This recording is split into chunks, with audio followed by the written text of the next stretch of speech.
What's going on, guys? This is a brief video here that I want to make for you guys. A brief video.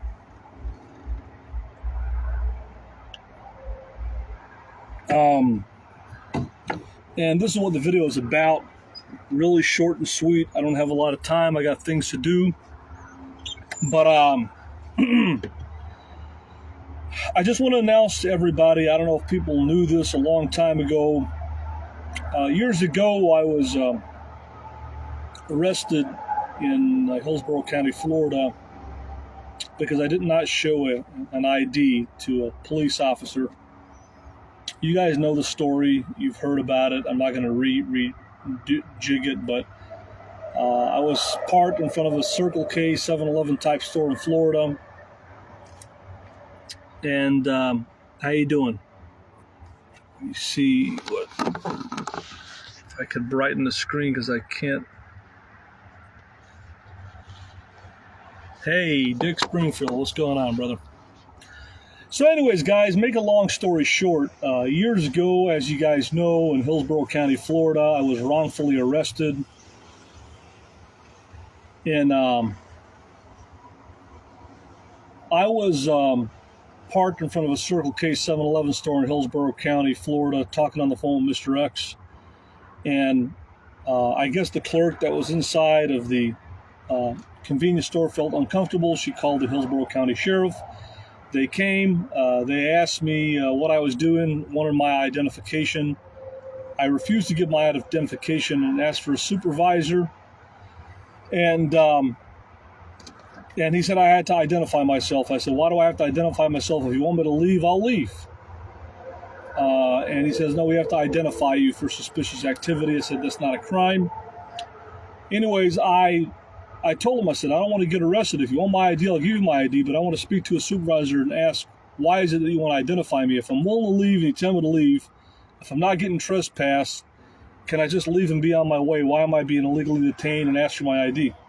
Well, anyways, they didn't give a chance for me to even give them my ID. They went ahead and arrested me for refusal to give an ID. I was locked up in jail. I got everything cleared up from Hillsborough County. Supposedly they're supposed to expunge that off my arrest record. They dismissed the case. They even gave me the $270 back for what I had to pay to get the Lisa Marie out of the tow shop. Segi Laza, what's going on?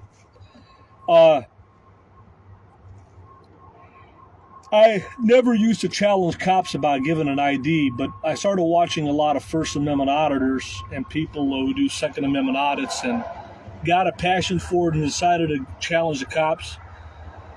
I wasn't rolling live. I should have probably been trying to go live on YouTube and get what the cops did to me, but I didn't think I was going to have a problem.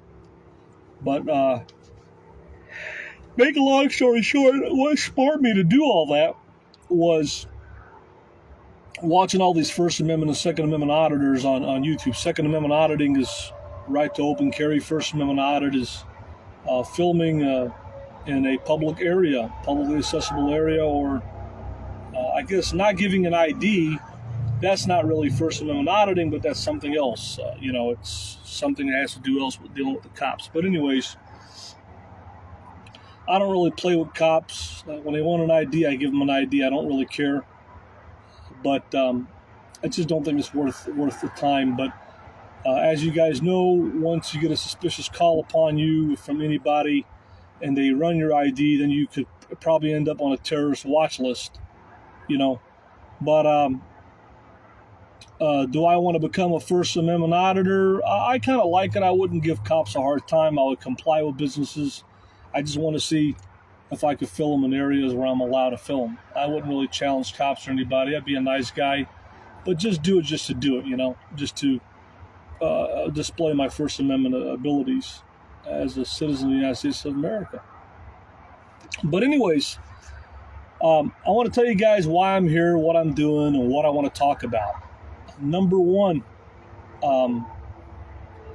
I'm going to open up a YouTube channel on being a First Amendment auditor in the Chicagoland area. I don't really care if the trolls strike my channel and take it down because I'm not going to be monetized and I really don't care. I'm just going to do it for the fun of it. And I'm doing it really for the main purpose of opening a YouTube channel to strike David Guns. Because, number one, I want to correct a lot of people on a lot of things they've been saying in the comments section about my rebuttal video on David Guns. Number one, everybody was saying that I'm illegally sleeping on the property. Well, everybody knows, and let's clarify all of this now. If you're in a camper van in an RV, if you park in most cities in the United States of America, let's talk about the laws here now. I'm not here to be a low-down troll like the low-down trolls and insult people and put people down. I'm here to have intelligent conversation and speak about laws and policies, private property policies. If you have an RV, motorhome, in a lot of places in this country, if you decide to park on a public street, there could be an ordinance on how long the vehicle is. There could be an ordinance of pickup trucks are not allowed to park on a public street, or RVs are not allowed to park, or if your RV is so long, it's not allowed to park. Or there could be permit parking. People who live in the area have a permit. So there's several laws on the books about parking on a public street.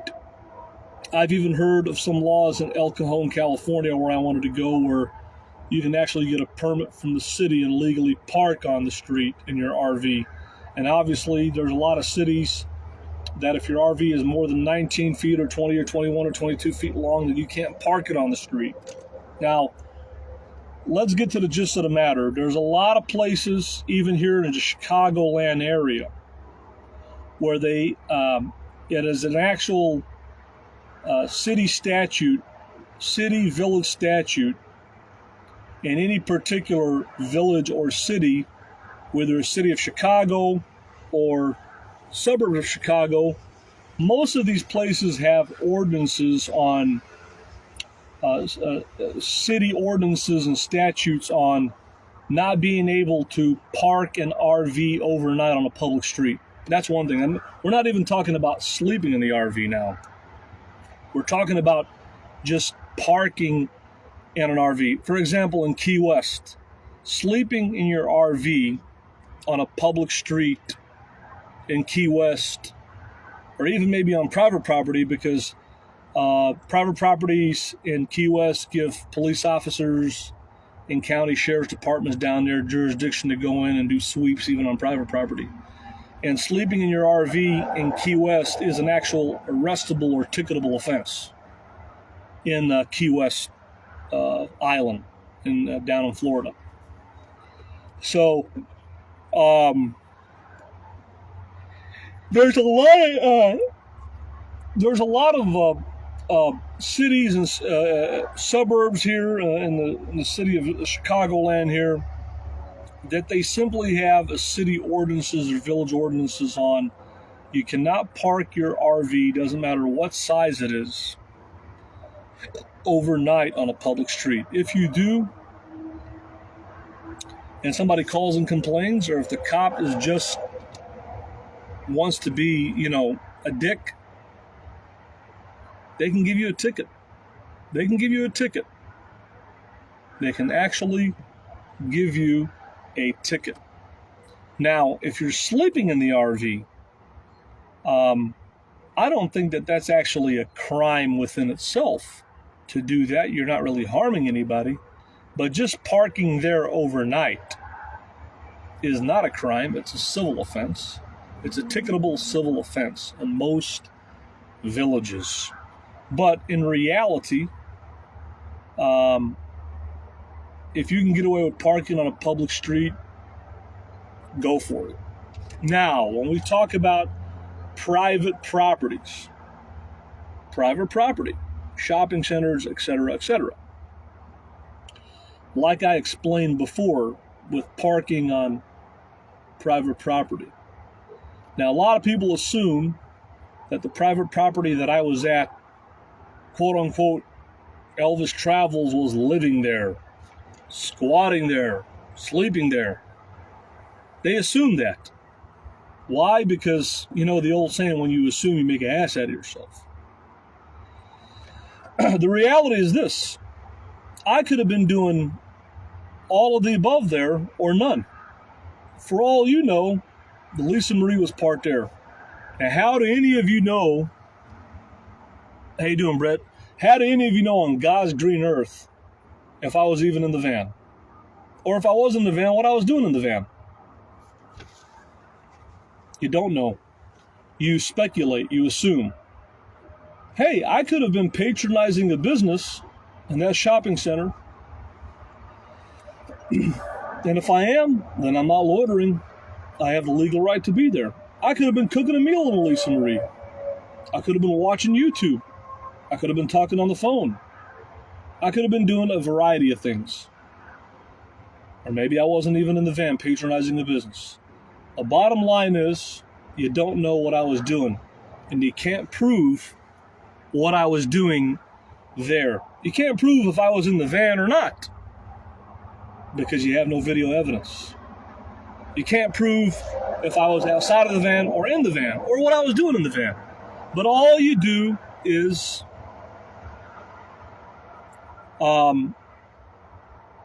assume. All you do is assume. And when you make assumptions and you assume, you make an ass out of yourself. Now, when it comes to parking on private property, technically, every private property, most of them, the majority of them, are shopping centers that are managed by a property management company. And in that shopping center, they'll have different tenants, different businesses, renting those buildings to run their business. Those businesses don't own the property, they're tenants on the property. And usually, they're paying rent to whoever owns the building or property to run their business. And every private property, for the most part, usually has a tow truck company assigned to that property. That tow truck company is put there to tow unauthorized vehicles that shouldn't be on the property. Where there's vehicles left there, broke down, people that are trespassing, whatever the case may be. Now, you might go to some properties where there's only one business, and that business might own the whole property. They might own the actual property itself. Technically, if you go to a private property that has a business, that has only one business, and that business actually owns the whole property, I'm not coming out to California now, maybe this winter. So technically, if you go to a private property that has one business, and that one business actually owns the property, then if you want to overnight park in that property, you technically have to give permission from the business owner. If you go to a shopping center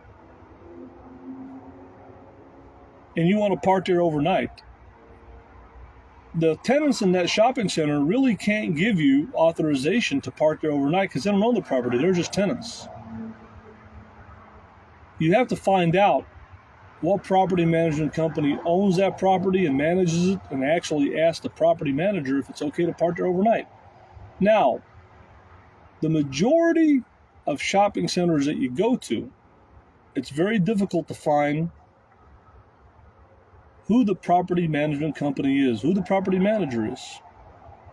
You'll find signs that might say no parking or the tow truck company, but actually finding who owns that property and what property management company manages that property, and actually finding the property manager and properly asking them for permission to park on their property, that's a very difficult thing to do. It's usually not information that you're not going to find posted in a parking lot. You'd have to Google it.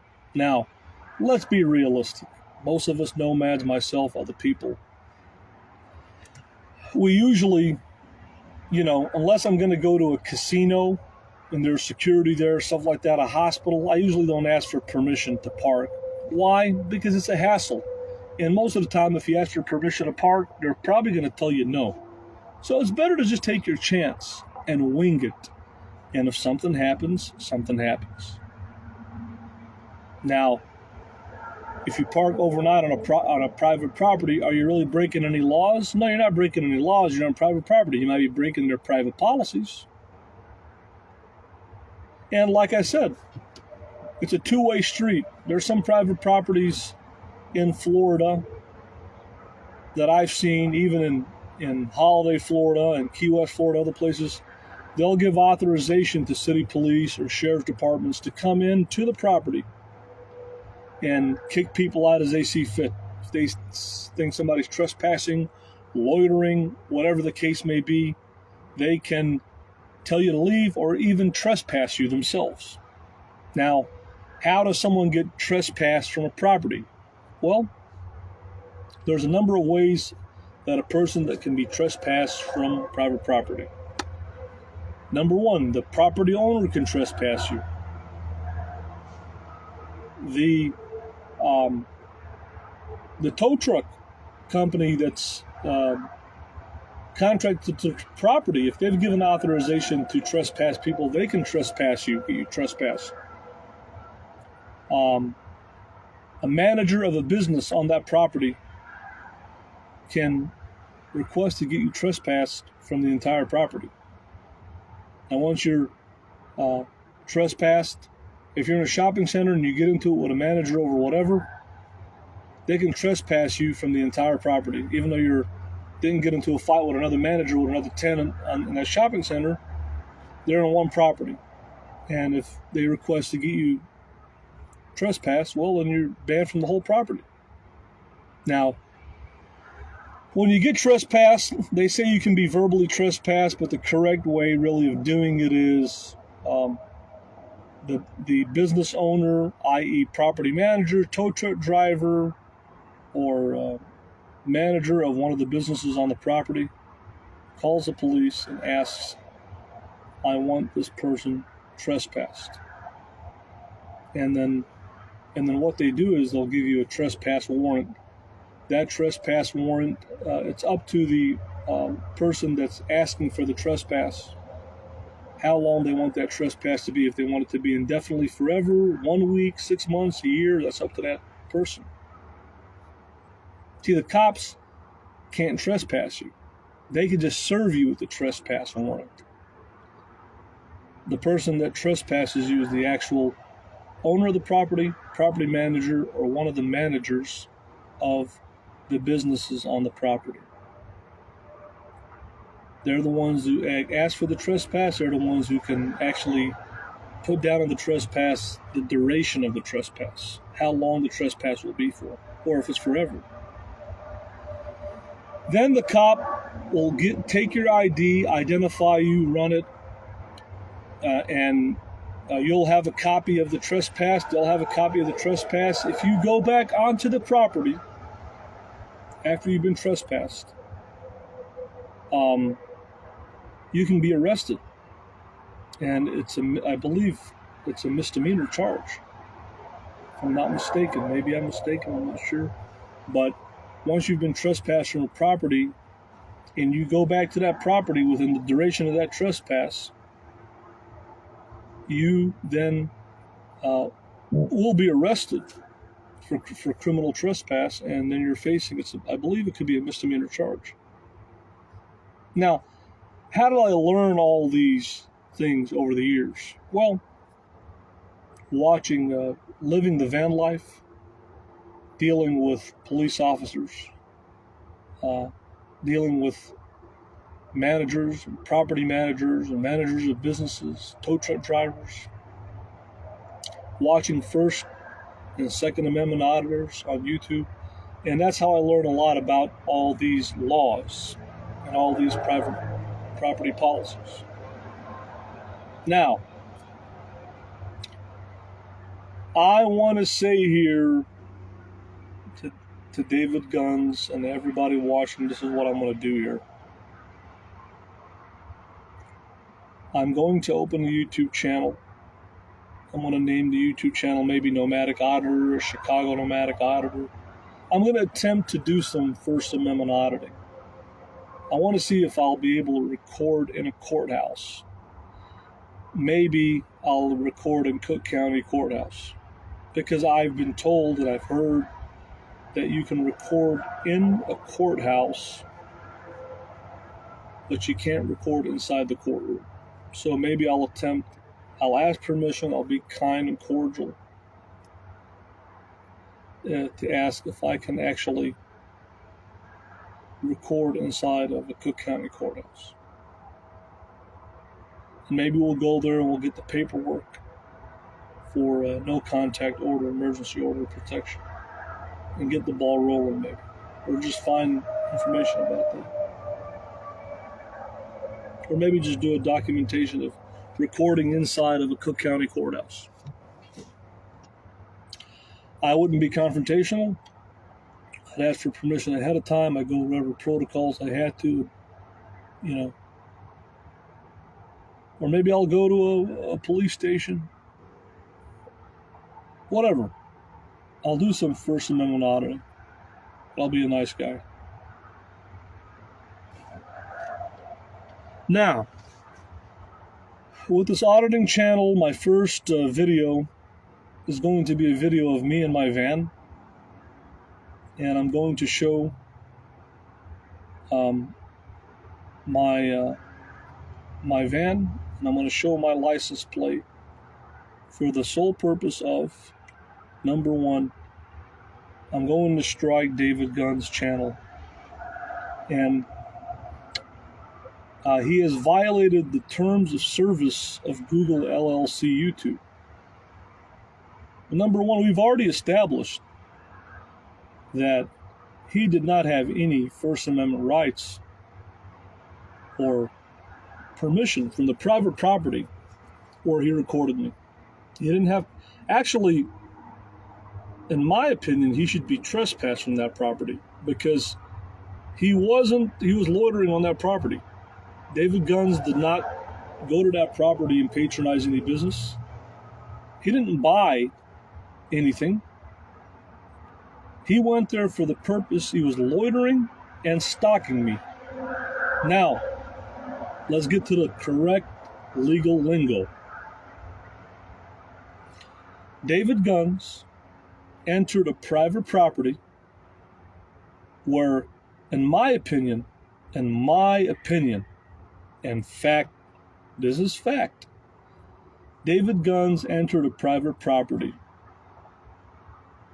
for the sole purpose of recording and stalking and harassing me and putting my personal information, zooming in on my license plate. Now, if you zoom in on someone's license plate, when you zoom in on somebody and put it on YouTube, you're breaking the YouTube terms of service. That's considered stalking.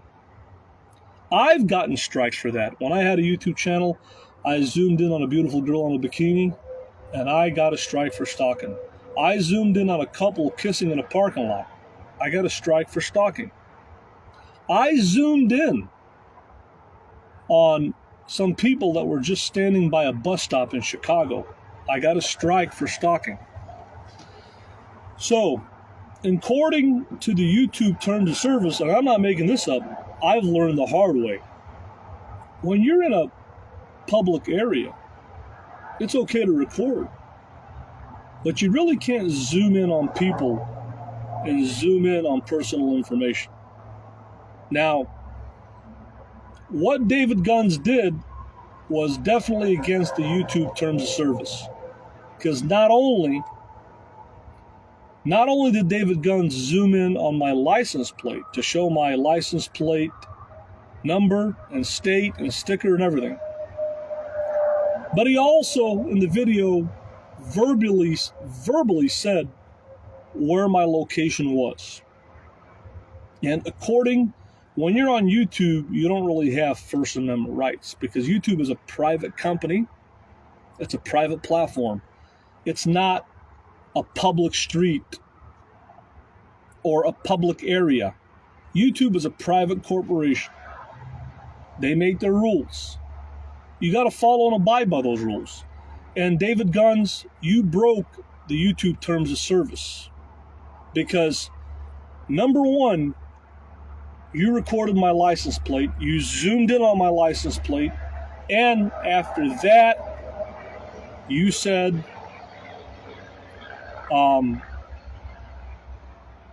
you told everyone where my location was at. That's stalking and harassment. That's bullying.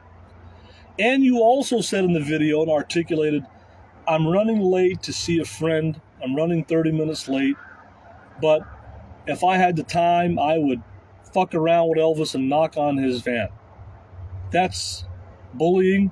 That's stalking. That's harassment under the YouTube terms of service. That's why I'm creating a YouTube channel. And I'm going to show my face. And I'm going to show my van. And I'm going to show my license plate, but not zoom in on it. And I am going to file a long-form strike against you. Now, what category that's going to be in, I'm not sure.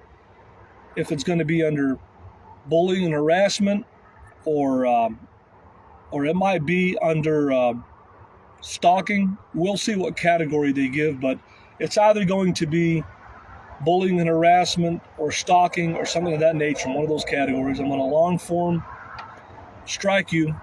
YouTube is going to give you 48 hours to take the video down. It's going to be up to you.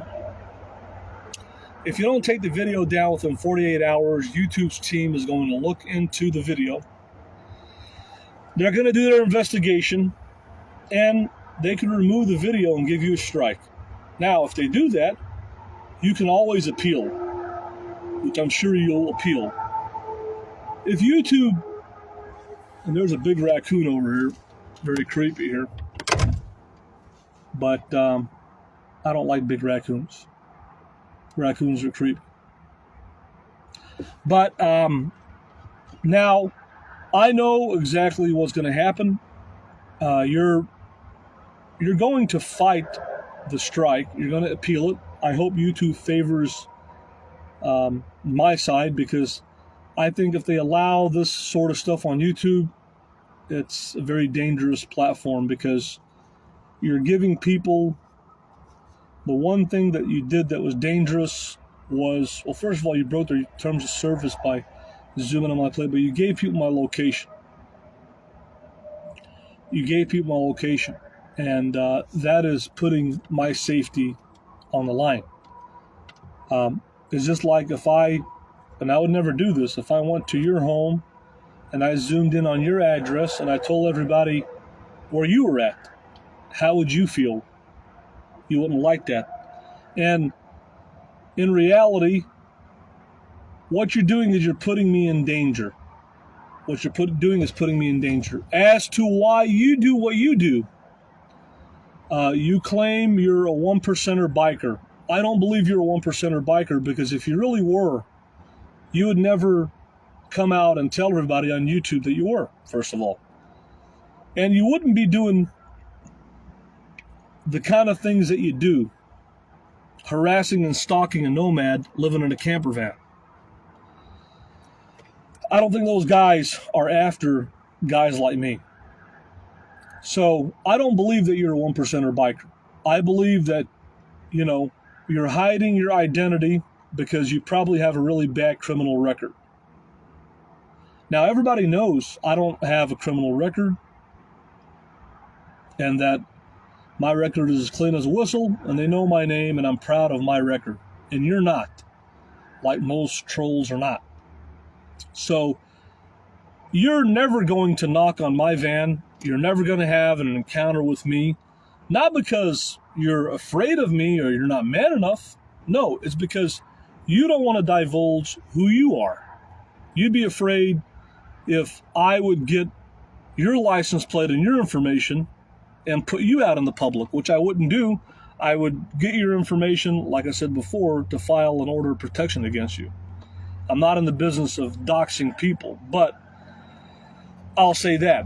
Now, I'm going to go with this step, David Guns.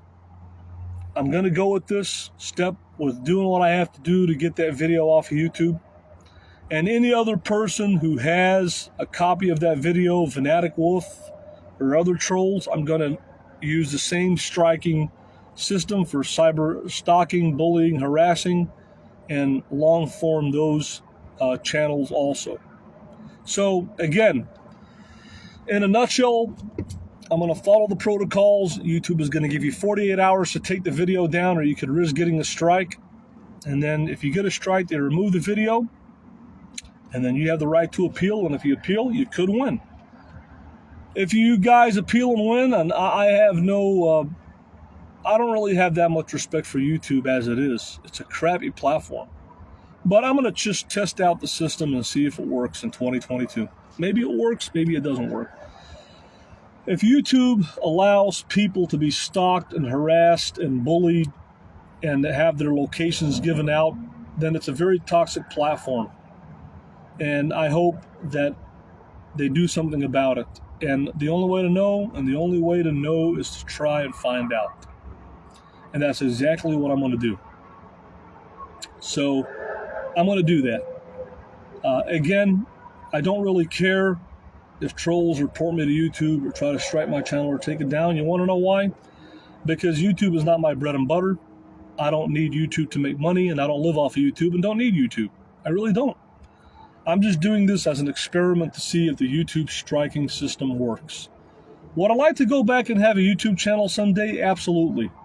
But the trolls always make that impossible for me. As of now, maybe in the near future things will change with YouTube. I have no idea. But as of now, they've made it so easy to remove a channel. If YouTube can remove my channel for no apparent reason, and if they can't take these videos down and give these people strikes, then it shows how crappy of a platform YouTube actually is. So anyways, that's pretty much all I have to say. When I'm going to do this, if I'm going to do this, it's a high percentage chance I will, 99%, when I'm going to get around to doing this. And I'm going to just follow the protocols, follow the system, and see if it works. And am I confident that it's going to work? It's a 50-50 chance. I've gotten channels removed and striked and videos down before, and I've lost some of them, and people have appealed and I've lost. So it's a 50-50 chance. You just put it out there. That's pretty much my YouTube long-form experiment. Hopefully I'm going to have it done, I don't know, maybe this weekend. We'll see how things pan out. But I thought, you know what? It's one of those things in life. You never know if you're going to be successful in doing something unless you try. A lot of people are scared of trying new things or trying something not knowing if they're going to be successful or not. Well, you never know if you're going to be successful at something unless you try it. You know? That's just the way life is. And that's about all I got to say. With that being said, ladies and gentlemen, I'm proud of myself for what I've accomplished in my life. I'm more proud of myself than what a lot of you low-life trolls are out there in the world. You want to know why? Because you low-life trolls that are out there, the only thing that you have in your arsenal is pretty much nothing. All you have is nasty words and insults and degradation and cursing and just low-life words and cursing and nasty thoughts. That's all you have. You don't have anything intelligent or constructive to say. You want to know why? Because you're not educated. You're not educated. You're not educated in private property policies. You're not educated in laws. You're not educated in local, state, and federal laws. You're not educated in county laws. You're not educated in city laws. And that's the bottom line. The only thing that a lot of you low-life trolls can say is blabber your mouth and insult people. But when it comes to actually conducting and having an intelligent conversation where we can talk about case law, where we can talk about private property policies, where we can talk about local, state, and federal laws, city laws, and county laws, You guys cannot conduct a conversation like that. So anyways, with my combination in my life, I'm 40 years old. I've been living in a camper van. This August will be 7 years. And living this van life, I've learned a lot of laws about First Amendment, Second Amendment, parking in a van, public parking, private parking. Watching these great Americans that are First and Second Amendment auditors on YouTube, these people who audit cops for ID refusal and refusal of illegal detainment. I've learned a lot from these great Americans. And also, working in the security officer industry well over 15 to 20 years, I've learned a lot about the private property policies and also about public laws that pertain to criminal trespass, Second and First Amendment rights, and stuff of that nature. And I'm a well-rounded individual. And like I told you guys, I am the most marketable man in America. You want to know why? Because I have a diverse portfolio. I've worked in auto sales for my dad, internet auto sales. I've worked as a property manager for a property management company. I've worked as a corporate, industrial, and residential retail security officer. And I've had interest in getting into hospital security, plane store clothes, loss prevention, store detective asset protection. I've also had interest in getting into becoming a private investigator, a PI. There's a lot of interest that I have and a lot of knowledge and experience that I bring to the table. And why do I tell all of you, why am I the most marketable man in America? Why do I go to the highest bidder? And why everybody wants to hire me? You want to know why? Because number one, I'm a great American. I've got the olive tone skin. I've got the looks. I got the gift of gab. I got charisma. I know how to talk. I know how to walk. I know how to dress. I know how to carry myself as a real man and a great American. And I have a variety of experience in many, many things in life. I could work as a salesman. I could work in the corporate world, managing things. I could do a lot of things in life, and I am doing a lot of things in life. I'm a multitasker. But why am I the most marketable man in America? Because I carry the total package of what all the employers want.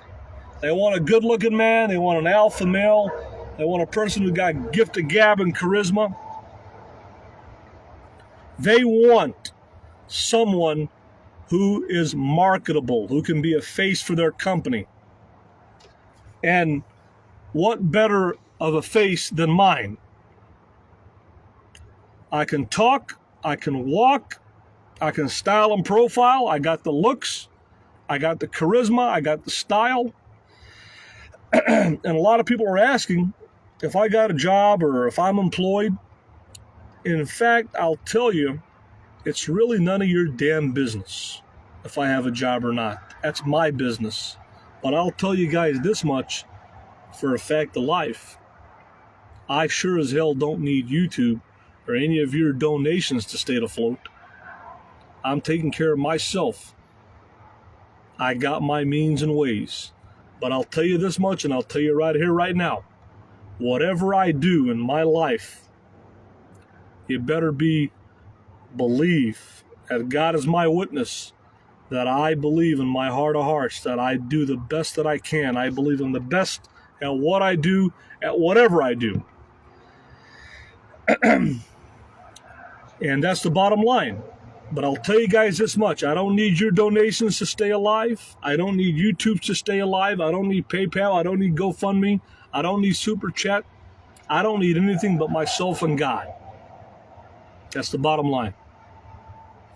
With that being said, folks, David Guns, the trolls, everybody watching, the king of the free world is coming back to style and profile and to show all of you that I am simply the best in the world. I'm the best at what I do. I'm the most refined, polished nomad in the world. I'm the most refined, polished man in the corporate world of the United States of America. You want to know why? Because I've got all the tools. I've got all the tools that everybody wants in the employment world, in the job world. They want an alpha male. They want a man that is polished and refined. And they want a man that can do a damn good job and is passionate about what he does. You know? And that's why I'm a very highly marketable man. Let's just put it this way. Literally, I've got 500 job offers in 1 month. Believe it or not. You want to know why? Because I've got the experience, I've got the knowledge, I've got the look, I've got the gift of gab, I've got the charisma, I've got the complete total package of what they want.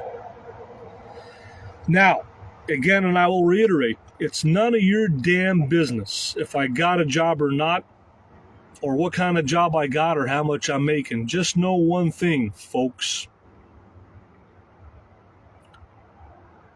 I am doing good. I'm happy, and I'm happier than can ever be. And the only reason that I'm right here on social media is because I want to be here. Because it's a platform. I'm not here for the money.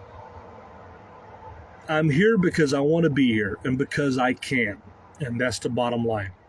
So, stay tuned, ladies and gentlemen, for my upcoming First Amendment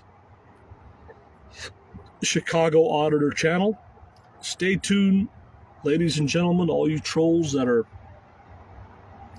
have my videos doxing me and my location and license plate, because your days are coming for long-form harassment strikes, cyberbullying strikes.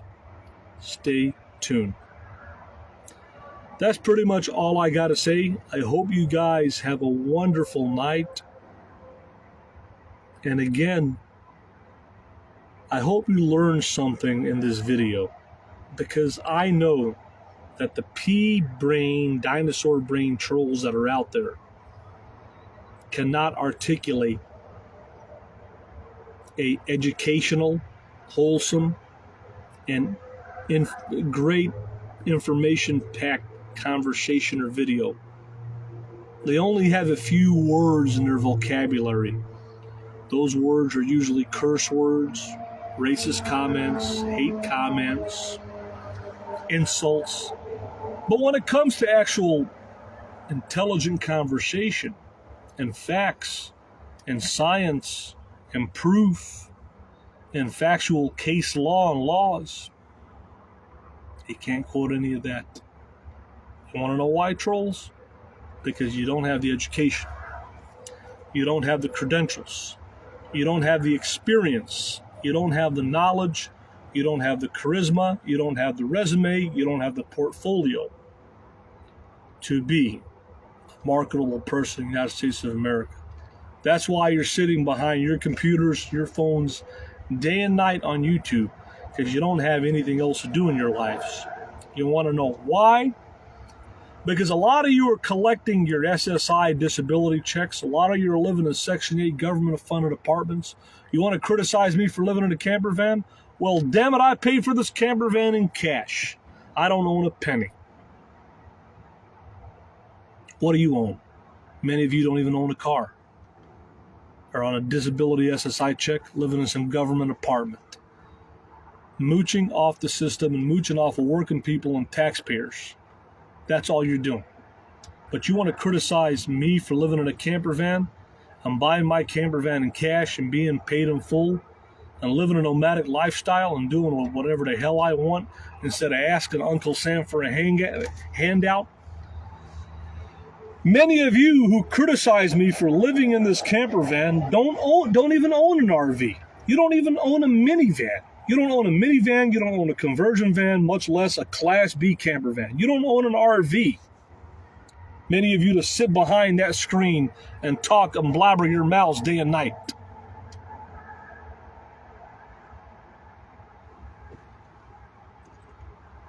That's the bottom line. Many of you that criticize me for living in this van don't have a damn thing to your name. And in fact, and in reality,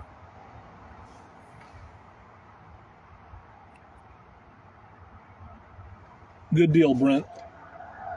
If you like truck campers, check out West Coast Roller. He had a Northern Lights. I think he had a Northern Lights. So the reality is this. Many of you faceless trolls without YouTube channels, without content, without a face, you don't even own a vehicle, much less an RV. You don't own a minivan, a camper van, a conversion van, a Class C, A, B, whatever. But you're online, either living in a government apartment on an SSI check, or living in your mom or grandma's basement playing your Xbox, coming online trying to be a tough guy. But you never walked a mile in my shoes. You've never ran a successful YouTube channel that made money. You've never worked in the corporate world as a salesman or anything else. All you've done is what you're doing right now. Mooching off the government for a free handout, for a free apartment, or mooching off your family for a free roof over your head playing Xbox. And eating your nacho Doritos. That's about all the damn thing that you've done. All you trolls out there. Now, while you've been running your mouth about me since 2014, and hell, that's about 8 years on YouTube, the reality and fact of the matter is this. People know who I am. They know my name. They know my record is clean. They know my credit history. They know I'm a working man. Now, a lot of people out there that talk a lot of smack behind that screen, I don't know your name. I don't know where you live. I don't know your criminal or credit history. I don't know a damn thing about you. And the people who hide themselves instead of being a public figure, well, you know, when you're hiding something, it's usually bad. It's like sweeping that dust, nasty stuff under the rug. When you don't show yourself on a camera, when you don't have a YouTube channel, and when you're afraid of getting doxxed, it's just showing what a coward you are, what a bully you are, and how you're just not confident about yourselves. People who don't show themselves on a camera are not confident in themselves. And the majority of you low-life trolls on YouTube, the majority, and the vast majority of you, 99.9% of you folks, you've never shown your face behind that camera. You're deathly afraid of people doxing you for all the above. You're not confident in yourself. You have a low self-esteem. You're cowards. And you're afraid of people digging into your record, whether you have a criminal record, bad credit history, whatever the case may be. Or you're just pissed off a lot of people online, and people are just wanting to find out who you are and where you're at. And you're afraid people finding where you're at. So, in reality, when I say undisclosed location, I say it, and that's my famous line. I got you, Brent.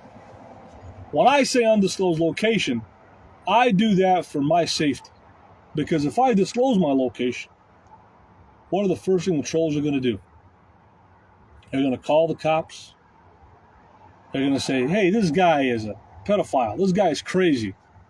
This guy's doing this. This guy's doing that. What? For the purpose of trying to get me arrested or 5150 Baker acted or get me criminally or get me trespassed on property. Calling a manager, calling a cop, whatever the case may be. They're up to no good. And why I've coined the phrase undisclosed location, that's for my safety and security. Now, with that being said, the word undisclosed location is a famous line on YouTube that I made. People use to this day. I originated that line. Pay your taxes to the king. That's original. I didn't take that off any wrestler. That was my line. People use that till this day. But you want to know something, folks? You want to know who's really undisclosed? I might be at an undisclosed location now, but you want to know what's really undisclosed? All you lowlifes, all you haters that are sitting behind that screen that hate on me or anybody else on YouTube day and night. You're the ones that are really undisclosed. You're undisclosed. I might be at an undisclosed location, but I'm man enough to put my face behind this camera and tell you the way it is. But you people out there that are hiding, you're the ones that are really undisclosed, the ones that have been hiding for years. You hide your face, you hide your name, you hide your address, you hide your background, you hide everything is hidden about you. And for the simple fact is the reason that you hide is because you're cowards. You have low self-esteem or no self-esteem. You have low self-confidence or no self-confidence. And you're afraid of putting yourself out online. Could be a variety of reasons. Maybe a lot of people don't like you because of things you've done or said. Maybe you're not confident in yourselves, or you have low self-esteem. Or maybe you got a bad criminal history. You've had a nasty divorce. Maybe you got a bad credit history. Maybe you're just really overweight, or you're not attractive. Maybe you're disabled. I don't know. Could be a variety of reasons. Only you know that. Well, as I end this hangout, I'm going to ask all of you trolls out there why you hide your identity. And you answer me on YouTube. You give me an answer. Why do you hide who you are? Why do you hide your face? Why do you hide what vehicle you drive? Why do you hide where you live? Why do you hide what you do for a living? Why do you hide your face and voice from a camera? In fact, the simple question is, why do you hide? Then why do you hide what you hide? Why are you hiding? Well, all of you are going to have a variety of answers for that, aren't you? You want to criticize me for living in a camper van? I'm going to use reverse psychology. There's nothing wrong with living in a camper van. It's the greatest life that gives you a lot of great freedom and a lot of financial freedom. But I'm going to ask you guys a question. Why can't you afford a camper van or RV? Why can't you have a successful YouTube channel? Why can't you do something positive and constructive in your lives instead of coming online and hating on me or hating on anybody else? Let me ask all of you a question. Why do you hide who you are? Why do you hide the things you hide? Why do you hide? Ask yourselves that question, folks. And then get back to me.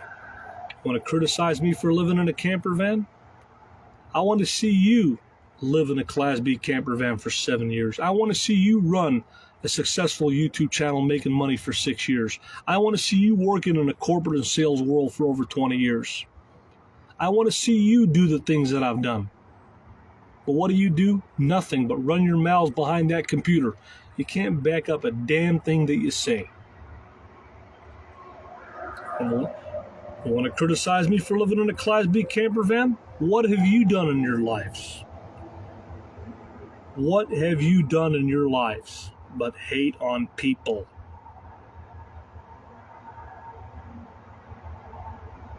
It's the bottom line, folks. I don't have anything else to say.